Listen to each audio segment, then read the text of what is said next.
O Senhor esteja convosco. Ele está no meio de nós. Proclamação do Evangelho de Jesus Cristo, segundo Marcos. Glória a vós, Senhor. Naquele tempo, Jesus atravessou de novo numa barca para outra margem. Uma numerosa multidão se reuniu junto dele e Jesus ficou na praia. Aproximou-se então um dos chefes da sinagoga, chamado Jairo. Quando viu Jesus, caiu a seus pés e pediu com insistência: Minha filhinha está nas últimas. Vem e põe as mãos sobre ela, para que ela sare e viva. Jesus então o acompanhou. Uma numerosa multidão o seguia e comprimia. Ora, achava-se ali uma mulher que há 12 anos estava com uma hemorragia. Tinha sofrido nas mãos de muitos médicos, gastou tudo o que possuía e, em vez de melhorar, piorava cada vez mais. Tendo ouvido falar de Jesus, aproximou-se dele por detrás, no meio da multidão, e tocou na sua roupa. Ela pensava: se ao menos tocar na roupa dele, ficarei curada. A hemorragia parou imediatamente e a mulher sentiu dentro de si que estava curada da doença. Jesus logo percebeu que uma força tinha saído dele e, voltando-se no meio da multidão, perguntou: quem tocou na minha roupa? Os discípulos disseram: estás vendo a multidão que te comprime e ainda perguntas quem me tocou? Ele, porém, olhava ao redor para ver quem havia feito aquilo. A mulher, cheia de medo e tremendo, percebendo o que lhe havia acontecido, veio e caiu aos pés de Jesus e contou-lhe toda a verdade. Ele lhe disse: filha, a tua fé te curou.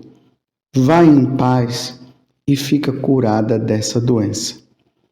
Ele estava ainda falando quando chegaram alguns da casa do chefe da sinagoga e disseram a Jairo: tua filha morreu. Por que ainda incomodar o mestre? Jesus ouviu a notícia e disse ao chefe da sinagoga: não tenhas medo, basta ter fé.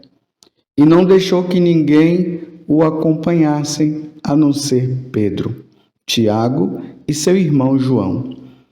Quando chegaram à casa do chefe da sinagoga, Jesus viu a confusão e como estavam chorando e gritando.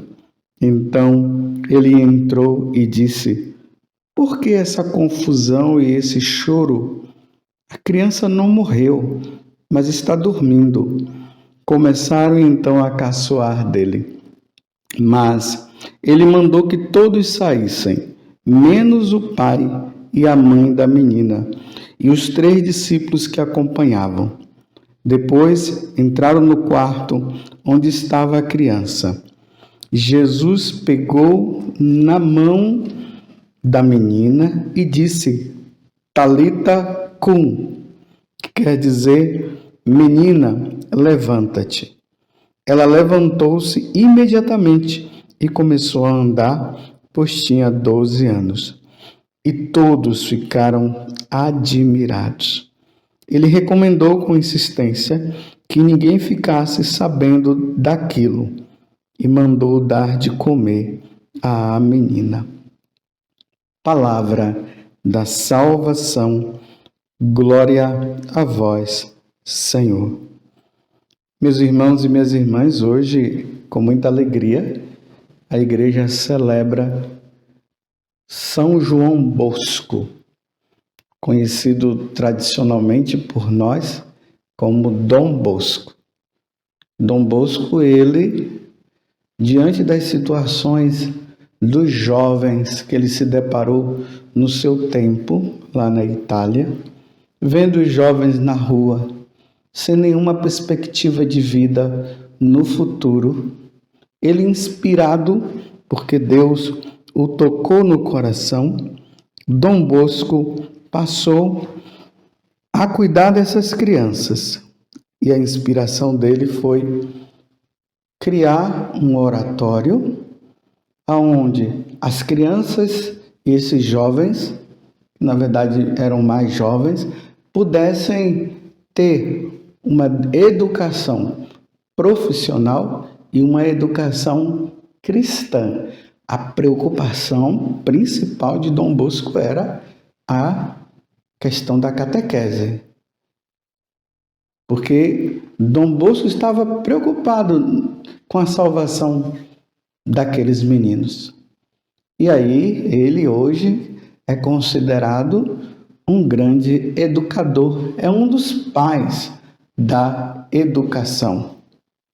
Dom Bosco, ele dedica a congregação dele a São Francisco de Sales.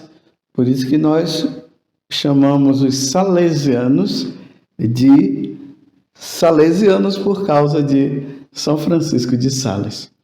Que Dom Bosco, que estava preocupado com a educação, com a profissão daqueles meninos, mas também preocupado com a salvação deles.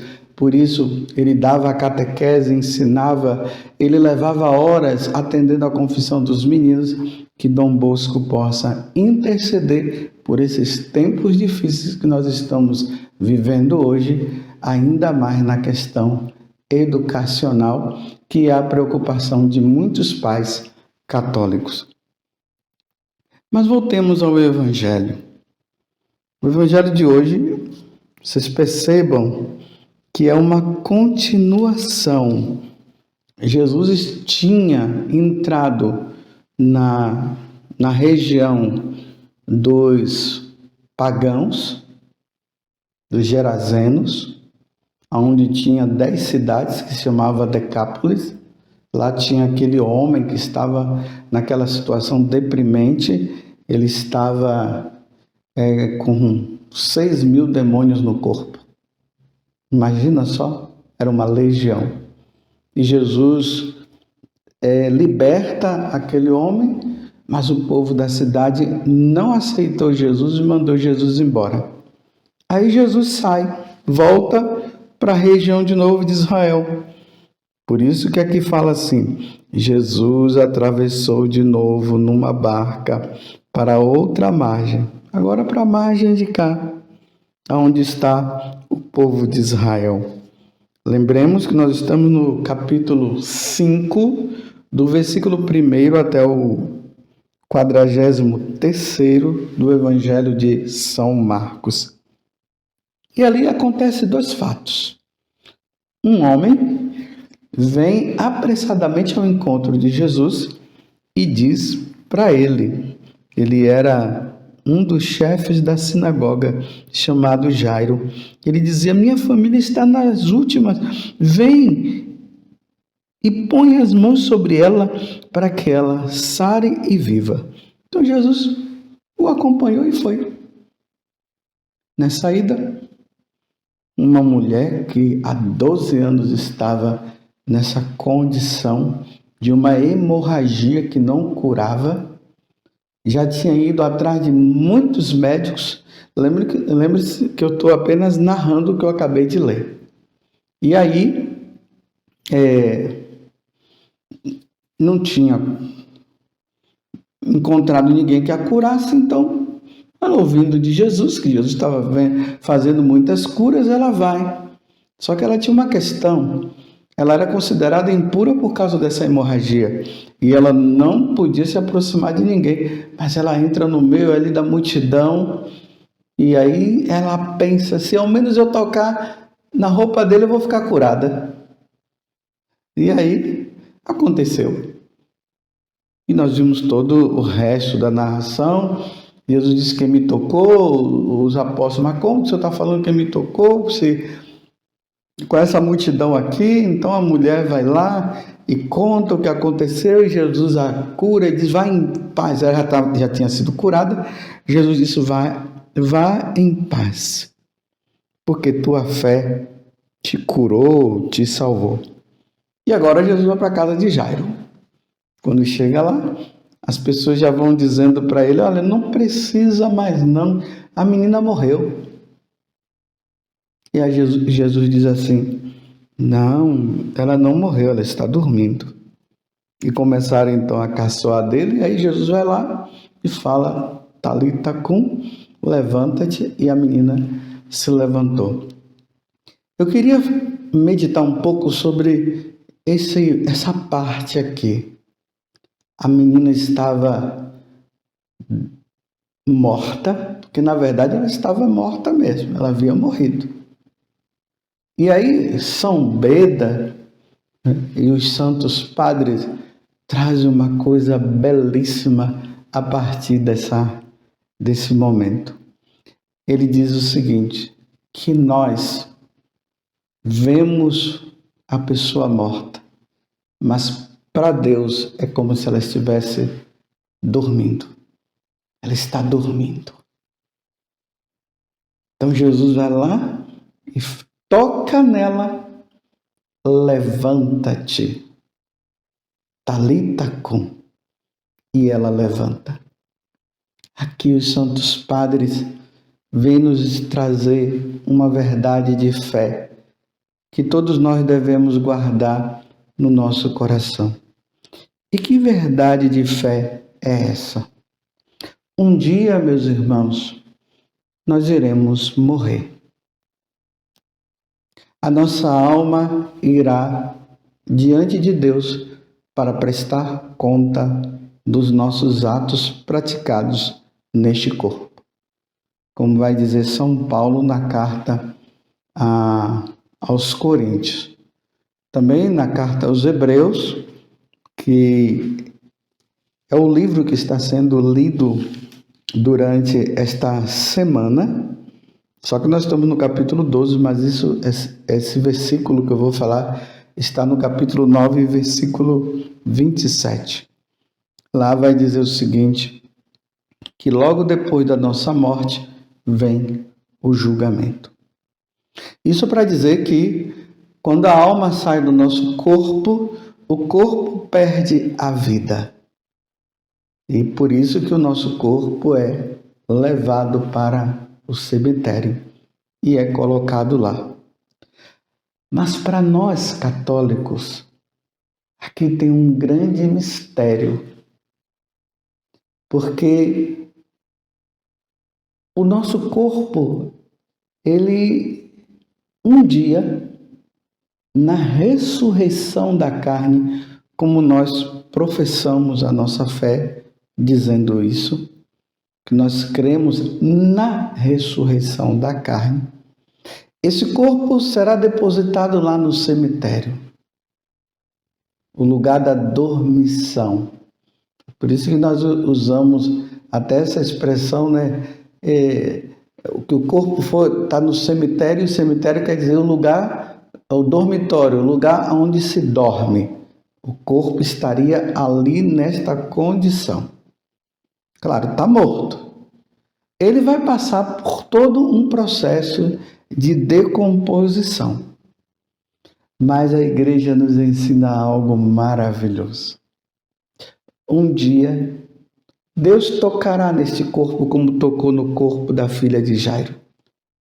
E ali o nosso corpo ressuscitará glorioso, como disse São Paulo na carta aos Coríntios. O nosso corpo ressuscitará glorioso, transformado, e ele vai se unir com a nossa alma. A fé católica nos ensina que lá no céu, por enquanto, só duas pessoas estão com o corpo e com a sua alma. Jesus, que ele ressuscitou glorioso, e a carne dele, a parte, a natureza humana dele não desapareceu, não, ela continua, viu? Está lá no céu. com a sua natureza humana e com a sua natureza divina. Aqueles que já morreram estão no céu com a sua alma. É a alma que está lá e o corpo que está aqui. Nossa Senhora, ela também está em corpo e alma no céu. O corpo dela não passou pela decomposição. Só que a alma dos santos que estão lá, elas estão esperando a ressurreição da carne que vai acontecer um dia. Aí lá no céu nós teremos o nosso corpo e teremos a nossa alma. E lá nós glorificaremos e viveremos com Deus para sempre. Por isso, meus irmãos, aqui eu falo para você, esse corpo nosso, São Paulo diz que é templo do Espírito Santo, porque Deus habita. Vamos fazer o possível, meus irmãos, para que esse corpo não se suje na lama do pecado, principalmente na lama do pecado mortal. Não vamos permitir, meus irmãos, que isso aconteça. Para quando o nosso corpo ressuscitar, ele possa se unir com a nossa alma, que está salva. Porque se nós morremos em estado de pecado mortal, nós iremos para a condenação eterna. Então, a nossa alma, que já estará lá condenada, e Deus me livre disso acontecer conosco, que já estará condenada no inferno. Quando o corpo se unir à nossa alma, ele só vai se unir e vai permanecer no inferno. É diferente da alma de Santa Teresinha. Quando o corpo dela ressuscitar glorioso, vai se unir com a alma dela que já está no céu. Aqueles que, pela época, pelo tempo em que Jesus voltar e estiver no purgatório, o corpo glorioso vai se unir à alma que está no purgatório e vai para o céu, porque quem está no purgatório está salvo. E aí o purgatório desaparecerá e só restará o céu e o inferno. Vai ser terrível. E que coisa terrível! Imagina a nossa alma ter sido condenado e o nosso corpo um dia vai ressuscitar e vai se unir à alma e vai para o inferno. Isso não. Longe de Deus. Longe de nós isso, meus irmãos. Levemos, meus irmãos, uma vida santa. Levemos a sério. Fuja do pecado. Como diz no Eclesiástico, fuja dos pecados como se foge da serpente. Se você colocar uma serpente na sua casa, ou se aparecer uma serpente na sua casa, você não vai ficar ali brincando com a serpente. Você não vai ficar ali tentando hipnotizar a serpente. Claro, você vai correr. E se você tiver muito mais coragem ainda, você vai até matar. Fujamos do pecado. Levemos uma vida santa. Para que um dia, quando o Senhor nos chamar, Ele possa dizer para nós: levanta-te, Talita cum, levanta-te. O nosso corpo vai ressuscitar glorioso e iremos ao encontro da nossa alma. E a nossa alma vai se unir com o nosso corpo, e o nosso corpo vai se unir com a nossa alma, com esse corpo glorioso no céu, contemplando a face de Deus, glorificando a Deus por toda a eternidade. Meus irmãos, que coisa maravilhosa vai ser! Que coisa maravilhosa!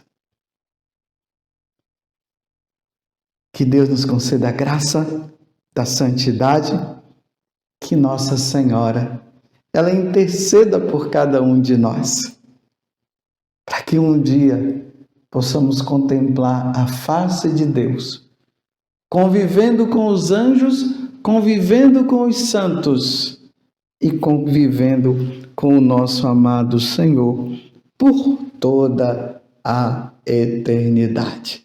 Vai ser maravilhoso, meus irmãos. Vai ser maravilhoso. Que Deus nos conceda, então, a graça da santidade. Louvado seja nosso Senhor Jesus Cristo, para sempre seja louvado, e a nossa mãe, Maria Santíssima.